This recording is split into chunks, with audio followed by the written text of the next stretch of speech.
আজকে হলো শ্রাবণ মাসের দ্বিতীয় সোমবার।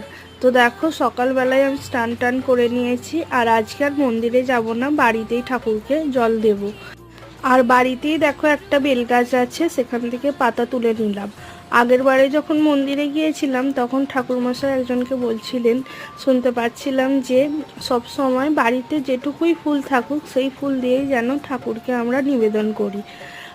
আর আমিও যখন কিন্তু আগে পুজো করতাম তখন কিন্তু বাড়ির যেটুকু ফুল থাকতো সেইটুকু দিয়েই করতাম। তো এরপরে দেখো গঙ্গা জলে একটু দুধ মিশিয়ে দিলাম, আর এরপরে কিন্তু আমি জলটাও ঢেলে নিলাম।